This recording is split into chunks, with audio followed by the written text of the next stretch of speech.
কল্পনা করুন একটি অন্ধকার ঘর। ঘরের কোণে এক পুতুল বসে আছে, দেখতে একদম নিরহ, কিন্তু রাতে নীরবতায় মনে হবে সে আপনার চোখে চোখ রাখছে, ফিসফিস করে আপনার নাম বলছে। এটা কোনো সিনেমার দৃশ্য নয়, এটাই বাস্তব। এটাই অ্যানাবেল, সবচেয়ে ভয়ঙ্কর অভিশপ্ত পুতুল। আজকের ভিডিওতে আমরা জানবো এর ভয়ঙ্কর যাত্রা, বাস্তব ঘটনার কথা, সিনেমায় কিভাবে ভয়ঙ্কর আইকন হয়েছে, আর কেন আজও এটি লক করে রাখা হয়েছে কাচের বাক্সে। অ্যানাবেলের গল্প শুরু হয় 1970 সালে। ডুনো নামে এক নার্সিং স্টুডেন্টকে জন্মদিনে তার মা একটি রেগেড অ্যান্ডল উপহার দেন। শুরুতে এটি একদম সাধারণ পুতুলের মতো আচরণ করত, কিন্তু সময়ের সঙ্গে সঙ্গে অদ্ভুত ঘটনা ঘটতে থাকে। পুতুল যেখানে রাখা হতো, কিছুক্ষণ পর তা অন্য জায়গায় দেখা যেত, কখনো দরজার পাশে, কখনো চেয়ারে, কখনো রান্নাঘরে। শুরুতে ডুনা ও তার রুমমেট এজি ভেবেছিল হয়তো একে অপরের সঙ্গে মজা করছে, কিন্তু একদিন কাগজে ছোটো ছোটো নোট পাওয়া গেল, যার মধ্যে লেখা ছিল হেল্প আস বা সেভ মি, যেখানে কেউ লিখতেই পারেনি। অ্যানাবেল ধীরে ধীরে ভয়ঙ্কর হয়ে ওঠে। একদিন ডুনার বয়ফ্রেন্ড লু পুতুলটিকে ধরল। হঠাৎ সে অনুভব করলো অদৃশ্য হাত তাকে ধরে রেখেছে। তার শরীরে আঁচড়ের মতো দাগ ফুটে উঠল। এরপর তারা ঠিক করলেন এটা কোনো সাধারণ ঘটনা নয়।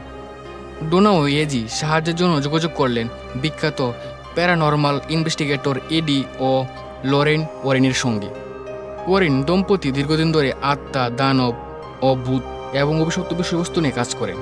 লরেন, যিনি একজন ক্লিয়ারভয়েন্ট, পুতুলটি দেখে জানলেন এটা কোনো সাধারণ আত্মা নয়, বরং এক অশুভ শক্তি দ্বারা প্রবাহিত।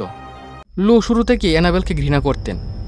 এক রাতে পুতুলটি তার ঘরে ঢুকে ধীরে ধীরে তার বুকের উপর বসে। শ্বাস নিতে তার অসুবিধা হচ্ছিল। জেগে উঠে লু দেখল তার বুকে লাল আঁচড়ের দাগ। ইডি আরেন বলেন, একজন আত্মা কখনো খেলনায় বসে থাকতে পারে না, কিন্তু দানবীয় শক্তি মানুষের সঙ্গে খেলতে চায়, বই দেখাতে চায় এবং শেষ পর্যন্ত তাদের আত্মা দখল করতে চায়। এরপর ওয়ারেন একটি এক্সরসিজম করেন। ক্যাথলিক পুরোহিত দ্বারা ঘরের প্রার্থনা করান। অ্যানাবেলকে একটি কাচের বাক্সে করে নিয়ে যাওয়া হয়, লক করে রাখা হয় একটি মিউজিয়ামে। তার উপর লিখে দেওয়া হয় warning, positively do not open. আজও অ্যানাবেল বন্দি আছে ওয়ার্নেন অকল্ট মিউজিয়ামে। কিন্তু শুধুমাত্র কাচের বাক্সে রাখা মানেই সব শেষ নয়। দর্শনার্থীরা এই অভিশপ্ত পুতুলের সামনে দাঁড়ালে তারা বিভিন্ন ভয়ঙ্কর অভিজ্ঞতার মুখোমুখি হন। কিছু দর্শক হঠাৎ অনুভব করছেন ঘরের বাতাস একদম শীতল হয়ে গেছে, কেউ যেন তাদের পাশে দাঁড়িয়ে আছে। অনেকে বলে পুতুলটি যেন তাদের দিকে তাকাচ্ছে।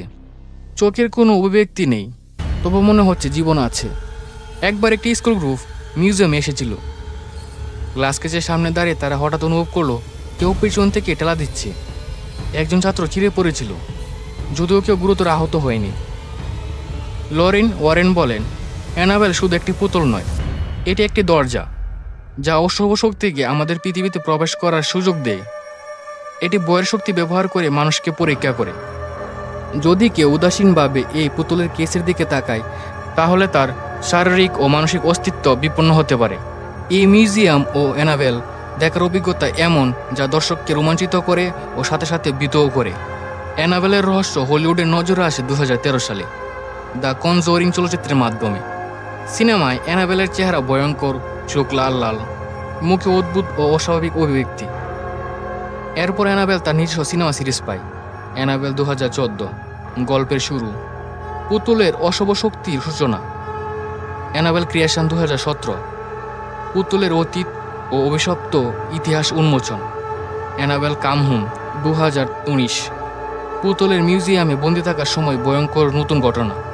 বাস্তব জীবনের ঘটনা ও সিনেমার কল্পনা একত্রিত হয়ে অ্যানাবেলকে তৈরি করেছে এক হরর আইকন হিসেবে।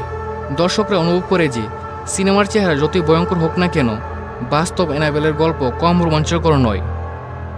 এই মিলন মানুষের কৌতূহল ও ভয় উভয়কে বাড়িয়ে দেয়। অ্যানাবেলকে যারা বিশ্বাস করে এবং বিজ্ঞান, এটি নিয়ে বিতর্ক এখন অব্যাহত। স্পেকটিক্স বলেন, সব ঘটনা মানুষের কল্পনা এবং ভয়ের প্রভাব।